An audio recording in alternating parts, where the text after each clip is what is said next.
За бүр энэ тосыг би бүр бишрээд ханахгүй байна. Тэгэхээр сайн тос байна.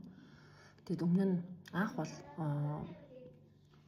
булчин шамс цангалтанд бол хэрэгжилсэн. Тэгээд 2 хоног хэрэглээл ер нь бол үр дүн бүр илт мэдэгдэж эхэлсэн. Тэгээд 7 хоног дотор бол ямар ч асуудалгүй бол зүгээр болсон.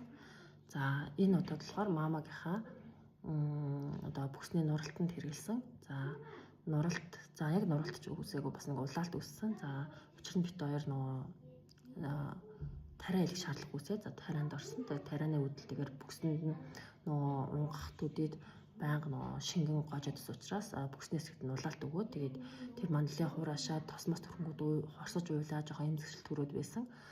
Бүр яах учраа болохоо сүлд нь яах чаргагүй гано тосоо хэрэглээд үзсэн чинь маш хурдан чигшил өгсөн. Чигшил маш хурдан хугацаанд өгж байгаа учраас нөгөө улаалт хорсолт маань нам болоод арилд юм байна. Тэгэл бит хоёр өчтөр төрхөөл өнөөдөр нөгөө улаалт бүр амар хураацсан байсан хэсэг нь бол ингээд зүгээр болоод аюу гоо чигшил өгөөд хүүхд маань зориулаад эхэлж байгаа байхгүй. Тэгэхээр энэ тас намдгэр их баярлж чинь тэгээ бас өөр дүнгууд байгаа. За хөлийн өсгөний хураашилтнаа бас хэрэглэж үзэхээр өнөөдрөөсөө туршилт явагдаж байна. За нүүрэндээ бас хэрэглэж үзье гэсэн туршилт байна. Тэгээд маш үр дүнтэй сайн бүтээгдэхүүн байна шүү. За тэгээд өөрийн биеэр бол баталж хэлэхээр байна. За хэрвээ авахар хүсэх юм бол над руу бас бүгдээд аваарай. За өгний хувьд 26,000 төгрөгийн үнэтэй. За гişүнжлэр авч болно. За гişүнжлэх юм бол энэс арай хямдарна. За тийм байна. Тэгээд дараханд 10 ширхэг байгаа.